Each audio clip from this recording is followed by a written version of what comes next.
So hello guys, AG this side. So welcome you all to my channel study with AG. तो आज हम लोग oxygen family का continue करते हैं। तो anomalous behaviour of oxygen. So the anomalous behaviour of oxygen like other members of p block present in second period is due to its small size. तो वही होगा जो मतलब रीजन हम लोग पढ़ चुके हैं कि स्मॉल साइज होता है, हाई इलेक्ट्रोनेगेटिविटी होता है, high ionisation gain enthalpy, ionisation enthalpy होता है, इलेक्ट्रॉन गेन एंथैल्पी होता है। ये सब कारण होगा इसके कारण से। ओके, एनोमलस बिहेवियर होने के one typical example of effects of small size and high electronegativity is the presence of strong hydrogen bonding in H2O which is not found in H2S। तो strong hydrogen bonding रहता है किसमें? H2O में रहता है, लेकिन वो H2S में नहीं रह पाता है। ठीक है। The absence of d orbital in oxygen limits its covalency to 4। तो इसका जो कोवैलेंसी रहता है वो 4 तक रह पाता है due to the absence of d orbitals and in practice rarely exceed 2। On the other hand, in case of other elements of the group, the valence shells can be expanded and covalence exceeds 4। अब हम लोग देखते हैं reactivity with hydrogen।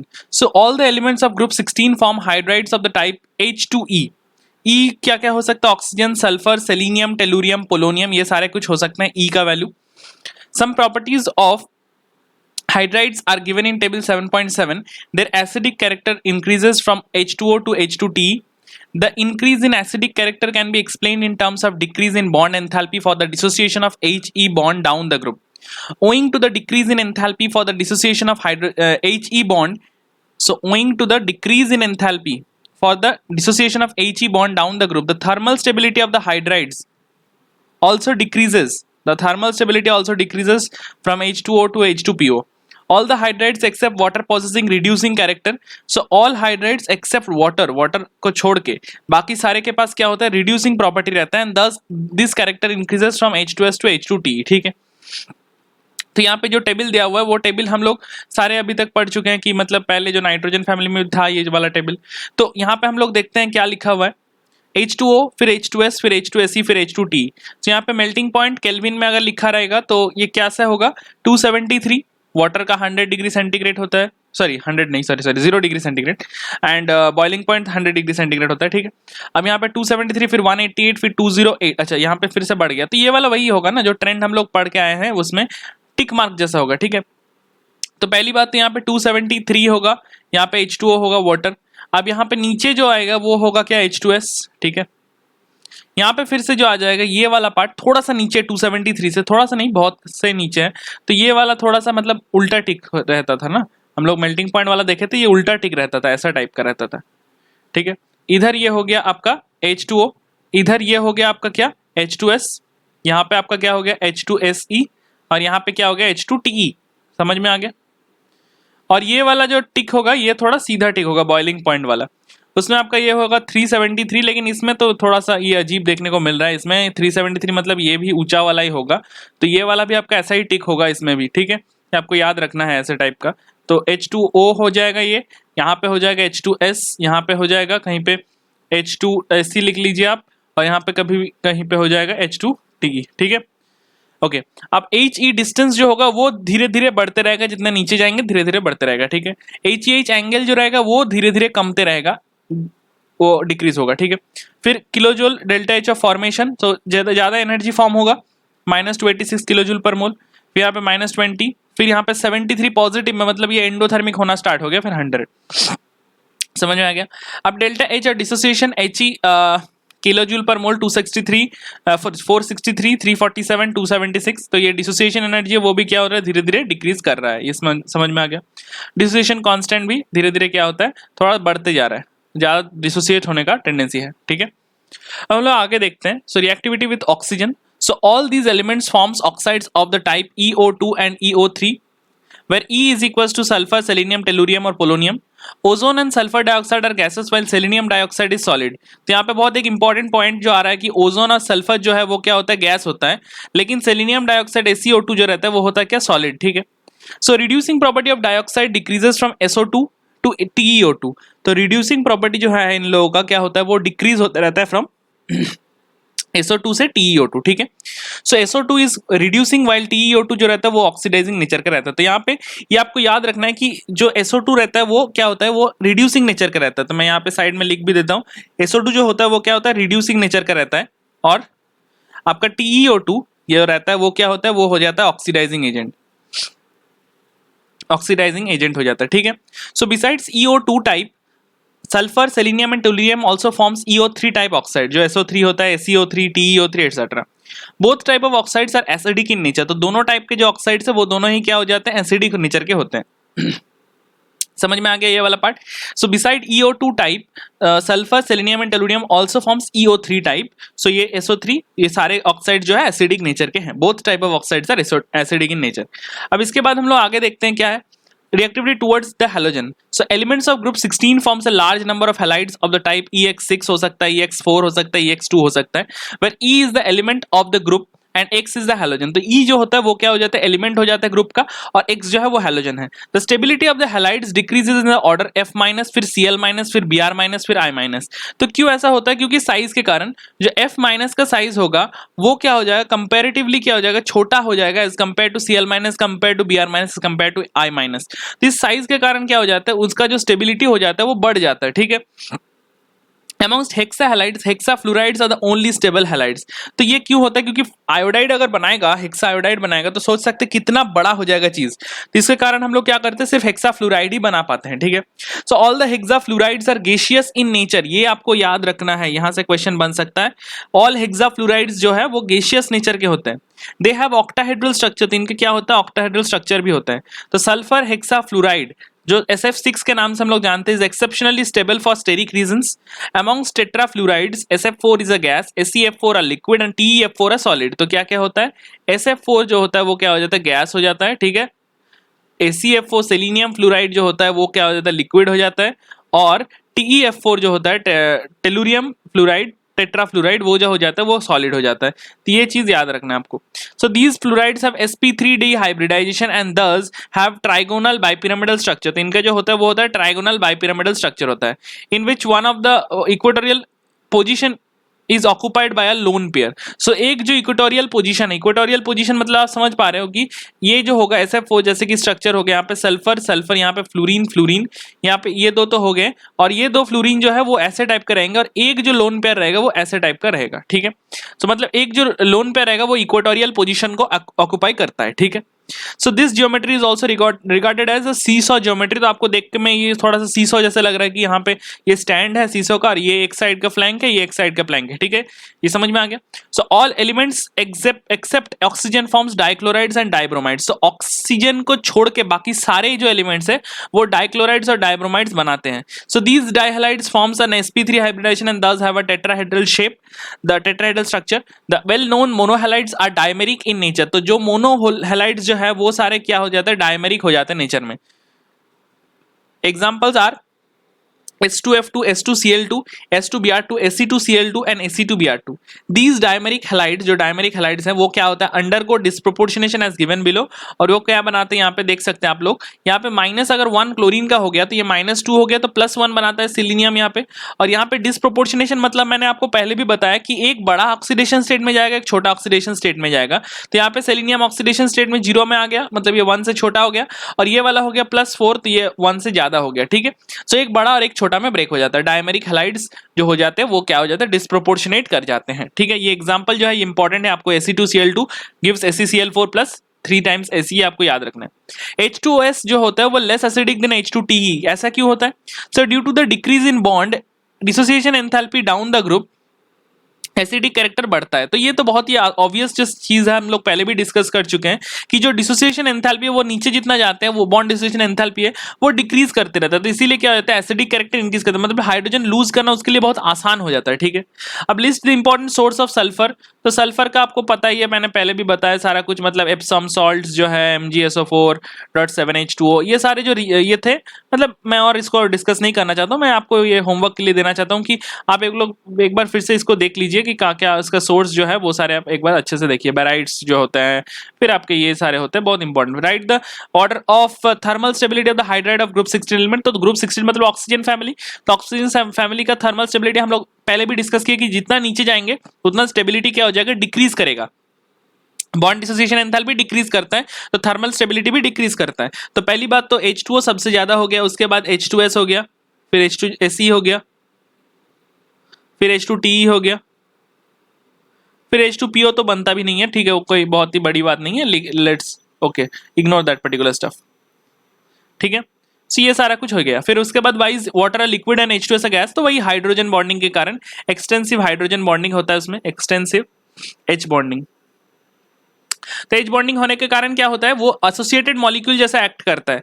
तो associated molecule जैसा act करने का मतलब क्या है, उसका जो मतलब ये नेचर है वो क्या हो गया, छोटा हो गया, मतलब वो क्या हो गया अल्टीमेटली उसका लिक्विडिफाई में वो एग्जिस्ट करता है, ठीक है। अब हम लोग आगे बढ़ते हैं कंपाउंड्स में, जैसे कि डाइऑक्सीजन पहली बात।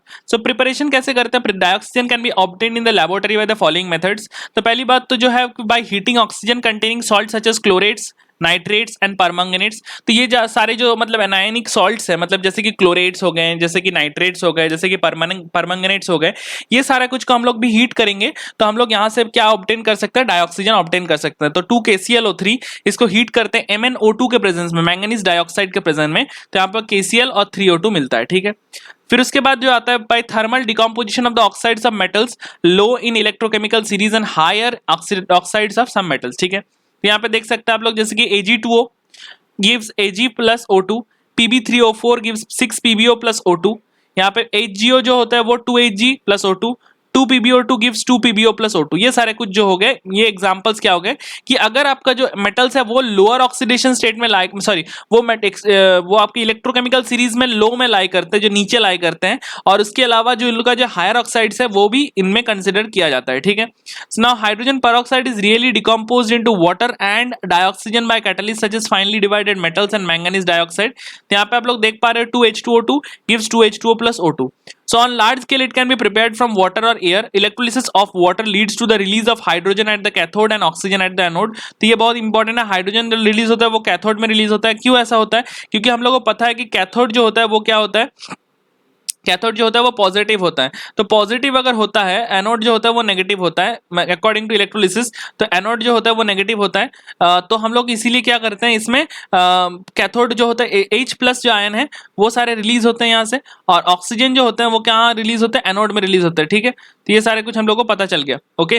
कैथोड और एनोड के बारे में भी डिस्कस कर लिया हम लोग। इलेक्ट्रोलिसिस में हम लोग कैसे याद रखते हैं कैथोड क्या है, एनोड क्या है, तो इसका जो शॉर्ट ट्रिक है वो है loan, LOAN, left oxidation anode negative, ठीक है। फिर उसके बाद कैथोड का ये हो जाता है क्या, इसी के आप सिर्फ ऑल्टरनेटिव लिख लीजिए, जैसे कि लेफ्ट है तो यहाँ पे राइट लिख लीजिए, ऑक्सीडेशन है यहाँ पे आप रिडक्शन लिख लीजिए, आप यहाँ पे एनोड है यहाँ पे कैथोड लिख लीजिए, यहाँ पे नेगेटिव है यहाँ पे पॉजिटिव लिख लीजिए। तो RRCP हो गया, ये वाला हो गया किसके लिए, कैथोड के लिए, कैथोड के लिए ये वाला हो गया, और ये वाला एनोड के लिए हो गया, ठीक है, समझ में आ गया। अब यहाँ पे लिखा हुआ है इंडस्ट्रियली, तो ये वाला बहुत इंपॉर्टेंट है कि हाइड्रोजन जो रिलीज होता है वो कैथोड में होता है, ऑक्सीजन जो होता है वो एनोड में होता है, ठीक है, याद रखना है। Industrially dioxygen is oxidised from air by first removing carbon dioxide and water vapours and then the remaining gases are liquefied and fractional distilled to give dinitrogen and dioxygen, ठीक है। अब इसके बाद हम लोग आगे बढ़ते हैं प्रॉपर्टीज में। सो डाइऑक्सीजन जो रहता है वो कलरलेस ऑर्डरलेस गैस रहता है, बहुत ही ऑब्वियस है, नहीं तो हम लोग तो नेकेड आइज देख पाते हैं उनको, अगर उसका कलर रहता है या उसको सूंघ पाते हैं अगर उसका ऑर्डर रहता है तो ये बहुत ही ऑब्वियस सा चीज है। Its solubility in water is to the extent of 3.08 centimetre cube इन 100 centimetre cube water at 293 Kelvin, which is just sufficient for the vital support of marine and aquatic life। सो ये जो है ये बहुत कम है, लेकिन हाँ ये जस्ट सफिशिएंट है for the support of marine and aquatic life, ठीक है। So it liquefies at 90 kelvin and freezes at 55 kelvin. तो ये जो होता है ये 90 केल्विन में ये लिक्विफाई होता है, फ्रीज कितना में होता है 55 केल्विन में फ्रीज हो जाता है, ठीक है। सो सब oxygen atom has a 3 stable isotope 16O, 17O and 18O।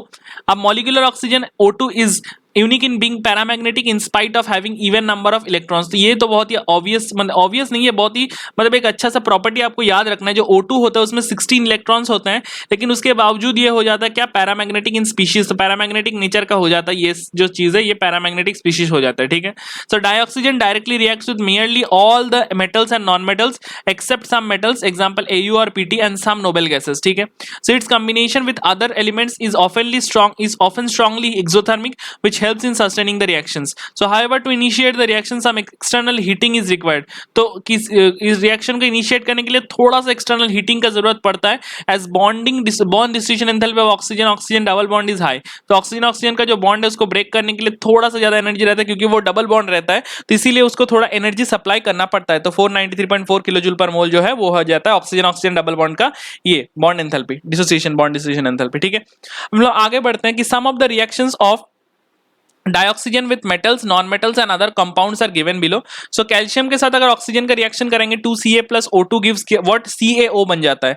फिर 4Al plus 3O2 gives Al2O3 हो गया। फिर P4 plus 5O2 gives P4O10 हो गया। फिर यहाँ पे कार्बन प्लस O2 जो हो गया वो क्या हो गया CO2 हो गया। फिर zinc sulphide plus 3O2 gives ZNO plus SO2 हो गया। CH4 plus 2O2 gives CO2 plus 2H2O हो गया। Now some compounds are catalytically oxidised, for example 2SO2 plus O2 V2O5 के प्रेजेंस में। ये बहुत बहुत इंपॉर्टेंट जो सेक्शन है, इसमें आपको कैटलिस्ट भी दिया हुआ है तो ये आपको याद रखना है। तो 2SO2 प्लस O2 जो हो गया V2O5 कैटलिस्ट के प्रेजेंस में, वेनोडियम पेंटॉक्साइड के प्रेजेंस में ये क्या बन गया, SO3 गैस बन गया। ठीक है, फिर उसके बाद HCl प्लस O2 हो गया CuCl2 के प्रेजेंस में, कॉपर क्लोराइड के प्रेजेंस में क्या हो गया, ये हो गया आपका 2Cl2 प्लस 2H2O। ठीक है, अब हम लोग यहाँ पे यूजेस भी देख लेते हैं। यूजेस में क्या दिया हुआ है, so in addition to its importance in normal respiration and combustion process, oxygen is used in oxy acetylene welding. तो ऑक्सी एसिटिलीन वेल्डिंग में क्या होता है, हम लोग यूज करते हैं ऑक्सीजन को in the manufacturing of many metals particularly steel. Oxygen cylinders are widely used in hospitals, high altitude flying and in mountaineering. ठीक है, so the tremendous the combustion of fuels, example hydrogen in liquid provides tremendous thrust in rockets. ठीक है, ये भी समझ में आ गया। अब यहाँ पे लिखा हुआ है which of the following does not react with oxygen directly. तो यहाँ पे लिखा हुआ है ये स्टेटमेंट आपको यहाँ पे देखने को मिल जाएगा कि यहाँ पे लिखा हुआ है all the metals reacts with all or some of the reactions, so non metals, metals and other compounds are given below। तो ये हो गया ऑक्सीजन के साथ रिएक्शंस जो लिखा हुआ है, यहाँ पे लिखा हुआ है आपका कि हम लोग को देखना पड़ेगा। तो जिंक, टाइटेनियम, प्लेटिनम और आयरन, तो जिंक के साथ तो रिएक्शन कर लेगा, तो आई थिंक जिंक के साथ तो रिएक्शन हाँ कर रहा है। ठीक है, सो यहाँ पे लिखा हुआ है देखिए कि dioxygen directly reacts with nearly all metals, सारे मेटल के साथ एंड नॉन मेटल के साथ रिएक्ट करता है एक्सेप्ट सम मेटल्स, तो गोल्ड और platinum and some noble gases को छोड़ के। तो यहाँ पे इसीलिए हम लोग को प्लेटिनम आंसर मार्क करना पड़ेगा कि प्लेटिनम के साथ ही रिएक्शन नहीं करेगा, गोल्ड, प्लेटिनम और सम नोबल गैसेस को छोड़ के। So complete the following reaction C2H4 plus O2, ये तो बहुत ही आसान वाला है, ये तो कंबशन रिएक्शन हो गया हाइड्रोकार्बन का। सो C2H4 plus O2 gives what, carbon dioxide water देगा, आपको बैलेंस करने के लिए आना चाहिए। और Al2 और आपका जो ये है मतलब Al प्लस O2 जो है ये तो आपको Al2O3 बनाएगा, ये तो बहुत ही आसान सा चीज है, Al2O3 बना देगा यहाँ से। ठीक है, so aluminium plus 3O2 gives 2Al2O3। ठीक, समझ में आ गया, करेक्ट है। अब आगे हम लोग देखते हैं कि some simple oxides. So a binary compound of oxygen with another element is called as oxide. As already stated, oxygen reacts with most of the elements of the periodic table to form oxides. In many cases one element forms two or more oxides, the oxides vary widely in their nature and properties. So oxides can be simple, example MgO, Al2O3, और mixed भी हो सकते हैं जैसे कि Pb3O4, Fe3O4। and simple oxides can be classified on the basis of the acidic, basic and amphoteric character। तो acidic, basic और amphoteric character के बेसिस में हम लोग क्या कर सकते हैं, simple oxides को क्लासीफाई कर सकते हैं। ठीक है, so क्या क्या acidic character हो गया, basic character हो गया, amphoteric character के बेसिस में। so an oxide that combines with water to give an acid is termed as acidic oxide। example जो है sulfur dioxide, Cl2O7, CO2, N2O5 etc. So for example SO2 combines with water to give H2SO3 and acid। ठीक है, समझ में आ गया, yes. हम लोग आगे देखते हैं, यहाँ पे आगे लिखा हुआ है as a general rule many non metals oxides are acidic but oxides of some metals in high oxidation state also have acidic strength। तो as general rule जो कहता है कि क्या only non metals oxides are acidic but oxides of some metals in higher oxidation state also have acidic character, example Mn2O7, CrO3, V2O5 etc। so यहाँ पे हम लोग को देखने को मिल रहा है the oxides which gives a base with water are known as basic oxide। example हो गया कि Na2O, CaO, BaO etc। for example CaO combines with water to give COH whole twice a base, so CaO plus H2O gives COH whole twice। in general metallic oxides are basic in nature। तो generally क्या हो जाता है, metallic oxide जो होता है basic nature के हो जाते हैं। फिर some metallic oxides exhibit a dual behavior, they show characteristics of both acidic as well as basic oxides। such oxides are known as amphoteric oxides, they react with acid as well as alkalis। for example Al2O3 reacts with acid as well as alkalis। तो ये Al2O3 का reactions जो है ये थोड़ा important है। 6HCl gives 9 plus 9H2 का presence में अगर लेते हैं so 2Al H2O whole 6 3 plus 6Cl minus, और Al2O3 plus 6 NaOH plus 3H2O gives 2 Na3 AlOH whole 6 तो ये एक्चुअली हो गया जो AlOH होल 6 3 माइनस, ठीक है, समझ में आ गया ये वाला। Okay, so there are some oxides which are neither acidic nor basic. Such oxides are known as neutral oxides. So neutral oxides are CONO and N2O. ये तो तीनों जो है ये तो आपका मतलब बहुत बहुत इंपॉर्टेंट है, CONO N2O, ठीक है ना। फिर हम लोग आ जाते हैं आगे, नेक्स्ट जो होता है, ये सारे हो गए क्या न्यूट्रल ऊपर वाले। फिर हम लोग जो देखते हैं कि ओजोन, तो ओजोन जो होता है is an allotropic form of oxygen. तो ओजोन क्या हो गया, एलोट्रोप होता है ऑक्सीजन का। So it is too reactive to remain for the long in the atmosphere in at sea level at a height of about 20 kilometres. It is formed from atmospheric oxygen in the presence of light sunlight. This ozone layer protects the earth surface from an excessive concentration of ultraviolet radiation. सो पहली बात तो इसका preparation कैसे होता है। So when a slow dry stream of oxygen is passed through a silent electrical discharge. So what happens? The product of known as ozonide oxygen. So 3O2 plus gives 2O3. So delta H formation जो होता है वो क्या हो गया 298 kelvin में 142 kilojoule पर मोल, ठीक है। इसके बाद since the formation of ozone from oxygen is an endothermic process, so it is necessary to use a silent electrical discharge in its preparation to prevent its decomposition. If concentration of ozone greater than 10% are required, a battery of ozonizer can be obtained and pure ozone can be condensed in a vessel surrounded by liquid oxygen. Next उसके बाद हम लोग देखते हैं properties. सो properties में क्या आता है कि pure ozone is a pale blue gas. तो पेल ब्लू गैस होता है कौन, प्योर ओजोन, ठीक है। डार्क ब्लू लिक्विड होता है और वायलेट ब्लैक सॉलिड होता है, ठीक है। तो ये हम लोग को देखने को मिला कि क्या क्या इसका कैरेक्टरिस्टिक्स है, पेल ब्लू गैस हो गया, डार्क ब्लू लिक्विड हो गया और वायलेट ब्लैक सॉलिड हो गया, ठीक है, ये समझ में आ गया। तो ये पेल ब्लू गैस हो गया, फिर डार्क ब्लू लिक्विड हो गया, फिर वायलेट ब्लैक सॉलिड हो गया, ठीक है। Now ozone has a characteristic smell and is small concentration it is harmless. तो स्मॉल कंसंट्रेशन में अगर हम लोग इसको लेते हैं तो क्या हो गया, ये हार्मलेस होता है, ठीक है, ये मतलब ज्यादा हार्म नहीं करता। लेकिन however if the concentration rises about 100 ppm so breathing becomes uncomfortable, reading in headache and nausea, तो ये सारे होते हैं। So ozone is thermodynamically unstable with respect to oxygen. तो ओजोन जो रहता है वो थर्मोडायनेमिकली रहता है कि unstable with respect to oxygen since it's decomposition into oxygen results in the liberation of a high heat। तो ये जो है ये वाला बहुत इंपॉर्टेंट पॉइंट है कि यहाँ पे लिखा हुआ है कि liberation of enough amount of heat, so and an increase in entropy. So these two effects reinforce each other, resulting in the large negative gives free energy for its conversion into oxygen. It is not effective really surprising, therefore high concentration of ozone can be dangerously explosive। तो ये बहुत important है, जो high concentration of oxygen होता है, ozone होता है, वो क्या हो जाता है, हाईली डेंजरस और एक्सप्लोसिव हो जाता है। So due to the ease with which it liberates atoms of nascent oxygen, O3 gives O2 plus oxygen. It acts as a powerful oxidizing agent. For example, it oxidizes lead sulfide to lead sulfate and iodide ions to iodine, ठीक है। So PbS plus 4 O3 gives PbSO4 plus 4O2। फिर उसके बाद 2I minus gives what? In presence of water gives O plus O3 gives what? 2H minus plus I2 plus O2, ठीक है, समझ में आ गया। So an ozone reacts with an excess of potassium iodide solution KI solution buffered with borate buffer. तो borate buffer हो गया pH 9.2। Iodine is liberated which can be titrated against a standard solution of sodium thiosulfate.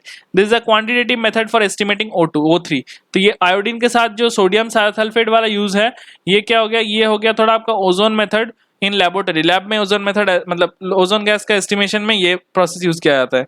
Experiments have shown that nitrogen oxides, particularly nitric oxide, combine very rapidly with ozone, and there is therefore thus the possibility that nitrogen oxides emitted from the exhaust system of supersonic jet planes might be slowly depleting the concentration of the ozone layer in the upper atmosphere। तो ये आपको समझ में आ रहा है कि NO plus O3 जो है ये NO2 plus O2 हो गया।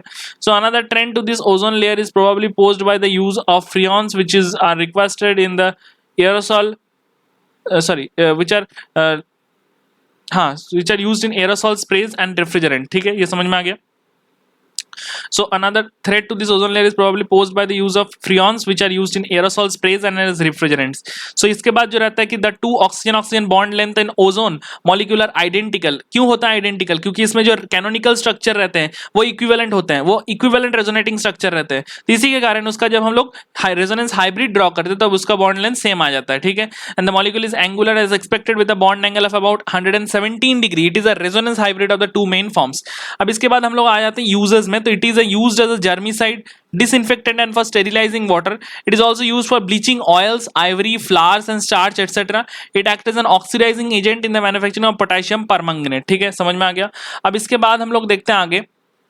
So why does O3 act as a powerful oxidizing agent? तो अभी हम लोग उसको डिस्कस किए. Just now we have discussed this. So यहाँ पे क्यों होता है? क्योंकि ऑक्सीजन क्या करता है, O3 क्या करता है, O2 और O में टूट जाता है. तो यहाँ पे एक नेसेंट ऑक्सीजन फॉर्म करता है. तो वो nascent oxygen actually reduce oxidising में काम में आता है. So how is O3 estimated quantitatively? तो हम लोग देख लिए कि हम लोग कैसे कर सकते हैं इसको, इस चीज को एस्टिमेशन कैसे कर सकते हैं. इसके थ्रू से हम लोग कर सकते हैं इसका एस्टिमेशन. बोरेट बफर नहीं सॉरी आयोडीन के यूज में ना यह वाला था. हाँ, सो यहाँ पे तो जो लिखा हुआ है वो है ये वाला. How can we test that. यहाँ पर लिखा हुआ है ये वाला चीज. कहाँ गया सॉरी खो गया. रुकिए देख लेते हैं हम लोग. हाँ, ये वाला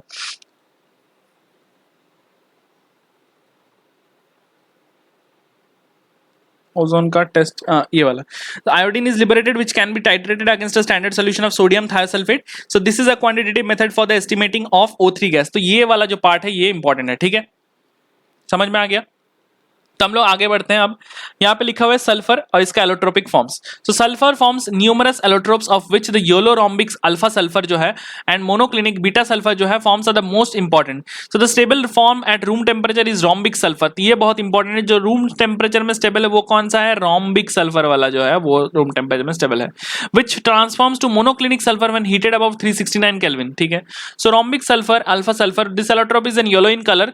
सो इसके बाद मेल्टिंग पॉइंट जो है ये 385.8 केल्विन एंड स्पेसिफिक ग्रेविटी जो है 2.06 है. So rhombic sulphur crystals are formed on evaporating the solution of roll sulphur. Roll sulphur जो होता है उसमें CS2 carbon disulphide. So it is insoluble in water but dissolves to some extent in benzene, alcohol and ether. It is readily soluble in CS2 carbon disulphide. ठीक है, सो monoclinic sulphur जो होता है वो क्या होता है, बीटा सल्फर. सो ये पहले बात. तो रोम्बिक सल्फर जो होता है वो तो हम लोग का रूम टेम्परेचर में भी स्टेबल होता है. ठीक है, तो it is the most stable form. ये लिखा होगा शायद, यस, इनसोल्यूबल इन वाटर हो गया. अब हम लोग आगे देखते हैं जो आगे लिखा हुआ है. ठीक है, आगे जो लिखा हुआ है मोनोक्लिनिक सल्फर में तो वो बीटा सल्फर कहलाता है. तो it is melting point is 393 kelvin and specific gravity is इतना 1.98. अब यहाँ पे लिखा हुआ है सॉल्युबल इन कार्बन डाइसल्फाइड, मतलब ये भी जो है ये भी CS2 में सॉल्युबल है. This forms of sulphur is prepared by melting rhombic sulphur in a dish and cooling till crust is formed. Two holes are made in the crust and the remaining liquid poured out. So on removing the crust, colorless needle shaped crystals of beta sulfur are formed. It is stable above 369 Kelvin and forms into alpha sulfur below it. So conversely, alpha sulfur is stable below 369 Kelvin and transforms into beta sulfur above this. So at 369 Kelvin क्या होता है, both the forms are stable. So this temperature is called as transition temperature. तो इस temperature क्या कहा जाता है, transition temperature. मतलब इससे ना थोड़ा ज्यादा ना थोड़ा कम हो सकता है टेम्परेचर. अगर थोड़ा ज्यादा हो गया तो ये बीटा सल्फर में कन्वर्ट हो जाएगा, अल्फा वाला. ठीक है, अब इसके बाद both rhombic and monoclinic sulphur have S8 molecule. तो इसका जो होता है वो क्या होता है, S8 मॉलिक्यूल ही होता है. क्राउन स्ट्रक्चर कभी कभी बनता है, कभी कभी चेयर स्ट्रक्चर बनता है. सो S8 रिंग जो होता है इसमें क्या होता है, both the molecules are is puckered and has a crown shape. तो इसका क्या हो गया, क्राउन शेप रहता है. ठीक है, ये हम लोग समझ लिए. अब हम लोग आगे देखते हैं. The molecular dimensions are given in figure 7.5. ठीक है, so several other modifications of sulphur containing 6 to 20 sulfur atoms per ring have been synthesized in the last 2 decades. In cyclo-C6 the ring adopts the chair form and the molecular dimensions are shown in the figure. so ये molecular dimensions आपको याद नहीं रखने हैं but आपको सिर्फ idea रखना है कि हाँ मतलब कितना होता है, मतलब थोड़ा सा आइडिया रखेंगे तो आपको अच्छा लगेगा. so at elevated temperatures 1000 Kelvin S2 is the dominant species and is paramagnetic like SO2. तो ये भी पैरामैग्नेटिक नेचर का होता है. ठीक है, समझ में आ गया. So which form of sulfur shows paramagnetic behavior? In vapor state, sulfur partly exists as S2 molecule which has 2 unpaired electrons in the antibonding pi star orbital like O2 and hence it exhibits paramagnetism. ठीक है, अब इसके बाद हम लोग आते हैं sulphur dioxide में, तो बहुत ज्यादा इंपॉर्टेंट पार्ट है ये। सो प्रिपरेशन आप कैसे करते हैं आप देखना पड़ेगा। Sulphur dioxide is formed together with a little sulphur trioxide when sulphur is burned in air और ऑक्सीजन। सल्फर को ऑक्सीजन में बर्न करते तो SO2 बनता है। अब इन the laboratory it is readily generated by treating a sulphite with dilute sulphuric acid. तो SO3 कोई भी सल्फाइट उठा लो और उसको डाइल्यूट सल्फ्यूरिक एसिड H2SO4 मतलब H+ मीडियम में हम लोग इसको सिर्फ ले लेंगे तो क्या हो जाएगा, तो यहाँ पे क्या हो गया, ये वाटर बन गया और SO2 सल्फर डाइऑक्साइड बन गया। ठीक है, समझ में आ गया। अब इसके बाद हम लोग देखते हैं कि industrially it is produced as a by product by roasting of sulphide ores. So sulphide ores को रोस्ट करेंगे तो हम लोग को ये मिल जाएगा, तो 4 FeSO4 plus 11 O2 gives 2 Fe2O3 plus 8 SO2। ठीक है, so the gas after drawing it's drawing is liquefied under pressure and stored in steel cylinders. ठीक है, इसके बाद जो लिखा हुआ है वो हम लोग देखते हैं। ठीक है, सो properties.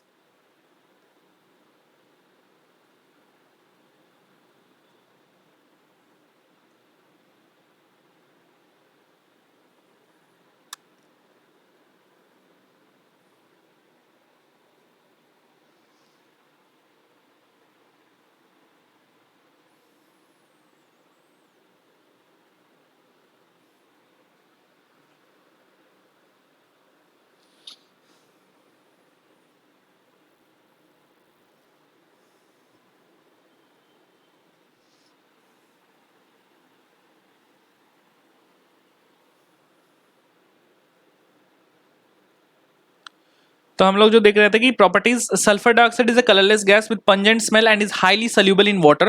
It liquefies at room temperature and under a pressure of 2 atmosphere and boils at 263 Kelvin. Sulphur dioxide when passed through water forms a solution of sulfurous acid. तो ये बहुत ही इंपॉर्टेंट जो पॉइंट है कि SO2 प्लस वाटर जो है ये H2SO3 बनाता है सल्फ्यूरस एसिड। ठीक है, it reacts readily with sodium hydroxide solution forming sodium sulphide. So ये SO2 के साथ रिएक्शन करके सोडियम सल्फाइड बना लेता है, विद मोर सल्फर डाइऑक्साइड क्या बना लेता है, ये हाइड्रोजन सल्फाइड बना लेता है। ठीक है, so in its reaction with water and alkalis the behaviour of sulphur dioxide is very similar to that of carbon dioxide. So sulphur dioxide reacts with chlorine in the presence of charcoal. ये बहुत important है, ये reactions important है। Presence of charcoal किसके साथ react करता है, chlorine के साथ, which act as a catalyst to give sulfuryl chloride SO2Cl2. It is oxidized to sulfur trioxide by the oxygen in the presence of vanadium oxide catalyst जो V2O5 catalyst में है। तो SO2 और O2 में presence ये हो गया, किसमें, SO3 में कन्वर्ट हो गया। So when moist sulfur behaves as a reducing agent, when moist sulfur dioxide जो रहता है वो क्या होता है, रिड्यूसिंग एजेंट जैसा बिहेव करता है। So for example it converts iron 3 to iron 2 ions and decolorize the acidified potassium permanganate solution. The later reaction is a convenient test for the gas. So ये जो later reaction है, मतलब ये जो next वाला reaction है potassium permanganate का decolorization, ये वाला बहुत एक important test है गैस का। ठीक है, Fe3 plus SO2 gives plus 2H2 के प्रेजेंस में अगर हम लोग देखते हैं तो ये क्या बन जाता है, 2Fe2 प्लस बनता है plus sulphur dioxide SO4 2 minus plus 4H plus. So 5SO2 plus 2MnO4 minus plus 2H2O gives 5SO4 2 minus plus 4H plus plus 2Mn2 plus. The molecules of SO2 is angular. तो SO2 का जो molecule रहता है वो भी angular जैसा ही होता है, तो ओजोन जैसा ही थोड़ा सा एंगुलर स्ट्रक्चर होता है। इसका भी रेजोनेंस हाइब्रिड 2 होता है और ये भी इक्विवेलेंट रेजोनेंस बनाता है। ठीक है, अब हम लोग यूजेस में आ जाते हैं। तो sulphur dioxide is used in refining of petroleum and sugar, in bleaching of wool and silk, and as an anti-chlor disinfectant and preservative. The sulfuric acid, sodium hydrogen sulfide and calcium hydrogen sulfide industrial chemicals are manufactured from sulfur dioxide. Liquid SO2 is used as a solvent to dissolve a number of organic and inorganic chemicals. यहाँ से हम लोग को what happens when sulfur dioxide is passed through an aqueous solution of Fe3 salt, तो ये Fe2 में convert करा देता है। ठीक है, Comment on the nature of the 2SO bond formed in the SO2 molecule. Are the 2SO bond in this molecule equal? हाँ, तो क्योंकि रेजोनेंस हाइब्रिड के कारण इसमें क्या हो जाता है, जिसमें पार्शियल डबल बॉन्ड जैसा नेचर आ जाता है। ठीक है, so how is the presence of SO2 detected, तो ये वाला तो हम लोग वो वाला रिएक्शन से कर सकते हैं जो अभी हम लोग स्टडी किए, जो KMnO4 वाला। सो यहाँ पे हम लोग देख सकते हैं पोटेशियम परमंगनेट जो होता है उसको हम लोग डीकलराइज कर सकते हैं। तो SO2 plus 2MnO4 minus plus 2H2O gives क्या हो गया, 5SO4 2 minus plus 4H plus plus 2Mn2 plus. ठीक है, समझ में आ गया। अब इसके बाद हम लोग देखने को मिलता है ऑक्सो एसिड्स ऑफ सल्फर। तो sulphur forms a number of oxo acids such as H2SO3, H2S2O3, H2S2O4, H2S2O5 and H2SXO6। तो ये वाला जो कंपाउंड है इसको प्लीज इग्नोर मत कीजिए, क्योंकि ये ऑलरेडी जेईई मेंस में आ चुका है कि इसका जो ऑक्सीडेशन स्टेट है सल्फर को वो पूछा गया था। सो X का वैल्यू भी पूछा गया था, शायद 2 से 5 तक होता है। ठीक है, H2SO4, H2SO7, फिर H2SO5, H2SO8, ये सारे कुछ। तो some of these acids are unstable and cannot be isolated, so they are known in aqueous solution or in the form of the salts. So structures of some important oxacids are given in the following. तो ये H2SO3 हो गया sulphurous, H2SO4 हो गया sulphuric, ये हो गया आपका H2S2O8 हो गया परऑक्सो डाइसल्फ्यूरिक, और ये हो गया आपका पायरो सल्फ्यूरिक एसिड जिसको हम लोग ओलियम भी कहते हैं, तो H2S2O7 हो गया ये, ठीक है। अब लोग आज आगे बढ़ते हैं सल्फ्यूरिक एसिड में। तो इसमें क्या हो गया मैन्युफैक्चरिंग, पहली बात तो कि sulphuric acid is one of the most important industrial chemicals world wide. Sulphuric acid is manufactured by the contact process. तो ये किसके थ्रू में हम लोग मैन्युफैक्चर करते हैं, contact process, which involves 3 steps. पहली बात बर्निंग ऑफ सल्फर और sulphide ore in air to generate sulphur dioxide, मतलब पहली बात सल्फर डाइऑक्साइड को बनाओ। सेकंड क्या हो गया, conversion of SO2 to SO3 by using of the by reaction with oxygen in the presence of V2O5 catalyst. तो वेनाडियम पेंटॉक्साइड कैटलिस्ट के प्रेजेंस में आपको SO2 को SO3 में कन्वर्ट करना है। और थर्ड जो स्टेप है वो क्या, absorption of SO3 in H2SO4 to give oleum H2SO7। So flow diagram for the manufacturing of sulphuric acid is shown in figure 7.7। The SO2 produced is purified by removing dust and other impurities such as arsenic compounds. The key step in the manufacturing of H2SO4 is the catalytic oxidation of sulfur dioxide with oxygen to give SO3 in the presence of V2O5 catalyst. तो ये जो की step है, ये sulphur dioxide को oxygen के साथ react करा के वेनाडियम पेंटॉक्साइड कैटलिस्ट के प्रेजेंस में सल्फर ट्राइऑक्साइड बनाने का ये जो रिएक्शन है, ये वाला है की step for the contact process, ठीक है। इसमें एनर्जी कितना लूज होता है, -196.6 kilo joule per mole.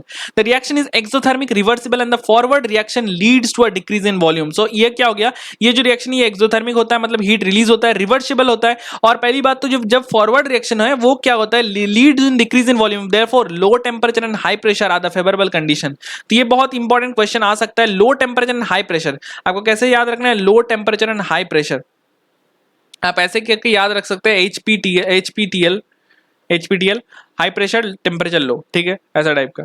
Should not be very low, अच्छा, but temperature should not be very low, otherwise rate of reaction will become slow. So in practice the plant is operated at a pressure of 2 bar and a temperature of 720 Kelvin. The SO3 gas from the catalytic converter is absorbed in the concentrated H2SO4 to produce oleum. So dilution of oleum with water gas H2SO4 of the desired concentration. In the industry, 2 steps are carried out simultaneously to make the process continuous.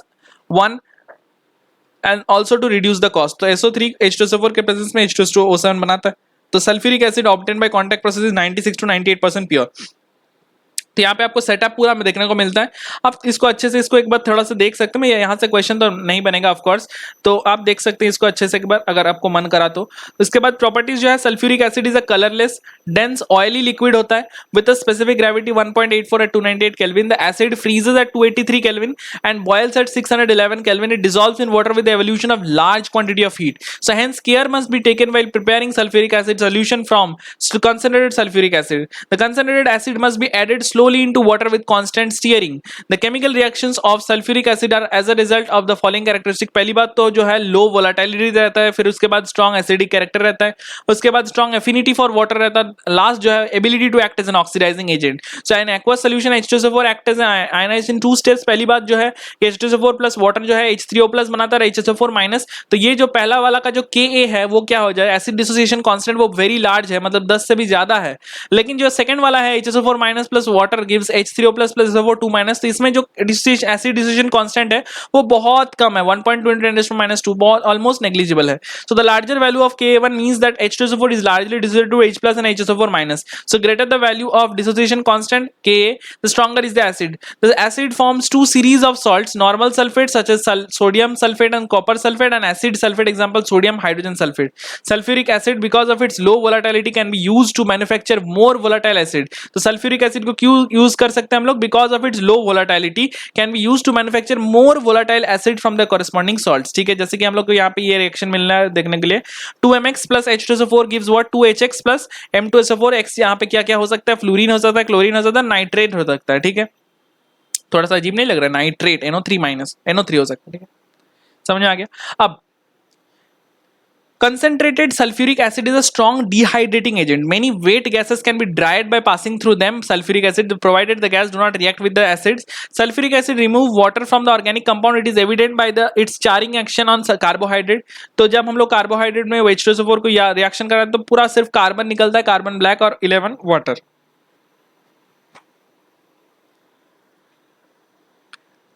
Hot concentrated sulfuric acid is a moderately strong oxidizing agent. In this respect, it is intermediate between phosphoric acid and nitric acid. तो ये जो होता है ये phosphoric acid H3PO4 और HNO3 के बीच में आता है, ठीक है। सो ये ऑक्सीडाइजिंग नेचर के बीच में आता है, मतलब ठीक है। So both metals and non metals are oxidised by concentrated sulfuric acid which is reduced to SO2. So copper plus H2SO4 concentrated gives COSO4 plus SO2 plus 2H2O. S plus H2SO4 gives SO2 plus 2H2O. C plus 2H2SO4 gives CO2 plus SO2 plus H2O, ठीक है। अब uses जो है इसका बहुत important है। So sulfuric acid is a very important industrial chemical. A nation's industrial strength can be judged by the quantity of sulfuric acid it produces and consumes. It is needed for the manufacturing of hundreds of other compounds and also is in many industrial processes. The bulk of sulfuric acid produced is used in the manufacturing of fertilizers. Example ammonium sulfate, superphosphate. उसके बाद other uses are in petroleum refining आ गया, manufacture of pigments, paints, dyestuffs, intermediates, detergent industry आ गया, metallurgical applications आ गया, storage batteries आ गया, फिर in the manufacturing of nitrocellulose products and as a laboratory reagent. ये सारे हो गए इसका।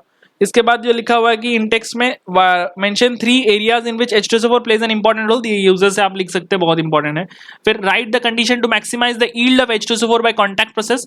तो मैक्सिमाइज कैसे कर सकते हैं? टेम्परेचर और प्रेशर को मेंटेन करके। टेम्परेचर हम लोग को पहले भी बता चुके हैं, हम लोग ऑलरेडी डिस्कस कर लिए कि ये हो गया HLTP, सो हाई सॉरी HPTL, सॉरी ये तो HPTL था ना, थोड़ा गलत हो गया ना, HPTL होगा। सो हाई प्रेशर टेम्परेचर लो, ठीक है, ये समझ में आ गया। आई थिंक HTPL था, मैं मिस्टेक यार, ये इस चीज को कंफ्यूज मत करना प्लीज यार, कंफ्यूज मत करना। तो HTPL होगा शायद, हम एक बार फिर से देख लेते हैं। हाँ HPTL, तो मतलब मैंने सही लिखा है HPTL, हाई प्रेशर टेम्परेचर लो, HPTL, तो मैंने क्या सही लिखा है? Am I correct? Yes, HPTL, yes, of course correct। तो हाई प्रेशर टेम्परेचर लो, ये समझ में आ गया। उसके बाद लिखा हुआ है why is Ka2 very less than Ka1 for H2SO4 in water। क्यों होता है? क्योंकि उसका डिसोसिएशन कांस्टेंट क्यों कम होता है? क्योंकि वो नेक्स्ट वाला में जाना ही नहीं चाहता ना। सो मतलब उसका वो वाला रिएक्शन थोड़ा सा स्लो होता है, इसीलिए उसका जो रिएक्शन है वो कम होता है, तो इसके कारण ही होता है। तो मतलब वो वाला जो पार्ट है जहाँ पे हम लोग डिसोसिएशन ऑफ H2SO4 दिए, वहाँ पे इसका आंसर आपको मिल जाएगा, ठीक है। मैं इसके साथ इसीलिए मैं इंटेक्स क्वेश्चन भी ले लेता हूँ, या जो आपका मतलब बीच में जो एग्जांपल्स दिया जाता है वो भी ले लेता हूँ, क्योंकि क्वेश्चन यहाँ से भी फॉर्म होता है बहुत बार। तो आपके लिए फर्ज बनता है कि आप इस लेक्चर को पूरा देखने के बाद, एनसीईआरटी को अच्छे से करने के बाद, आप इसके जो इंटेक्स क्वेश्चंस है उसका भी आंसर फाइंड आउट करें और उसका आंसर अच्छे से एकदम याद कर ले। क्यों? क्योंकि डायरेक्ट क्वेश्चन बनता है, जैसे कि ऐसे क्वेश्चन बन सकता है, तो what is the favourable condition for the maximum yield of H2SO4 by contact process. आपका ऐसा क्वेश्चन आ गया और ऐसे लिख देगा high pressure temperature, low temperature, high temperature, low pressure, ऐसे करके मतलब 4 ऑप्शन बनाना बहुत आसान है ना। 2 वेरिएबल आपको कर देगा, मतलब 2 में ऑल्टरनेट कर देगा, तो इसमें आपको 4 ऑप्शंस बन जाएंगे। तो 4 ऑप्शंस बन जाएंगे तो आपको उसमें बहुत कंफ्यूजन आ जाएगा, तो आपको ऐसे करके कुछ ना कुछ तो ट्रिक बनाना पड़ेगा। HPTL तो ये बहुत कंफ्यूजिंग है, आई नो, बट आपको कुछ अपने से भी इनोवेशन बनाना पड़ेगा कि ताकि आपको ये चीज याद रहे कि जो होगा प्रेशर वो हाई लेना पड़ेगा, जो टेम्परेचर होगा वो लो होगा, ठीक है, समझ में आ गया। अब इसके बाद जो है ग्रुप 17 एलिमेंट्स, तो ये हम लोग का ग्रुप 16 एलिमेंट्स यहाँ तक खत्म होता है। तो हम लोग नेक्स्ट वीडियो में ग्रुप 17 करेंगे कवर। तो उसके पहले मैं एक चीज बोलना चाहूंगा कि अगर आपको ये वीडियोस सारे अच्छे लग रहे हैं तो प्लीज इस वीडियोस को लाइक कीजिए, अपने दोस्तों के साथ शेयर कीजिए और इस चैनल को प्लीज जरूर से सब्सक्राइब कीजिए, ताकि मुझे भी मोटिवेशन मिले कि मैं इसमें और अच्छे अच्छे वीडियोस डालते रहूं, ठीक है। तो आज के लिए इतना ही रहता है। Okay, so have a nice day, thank you.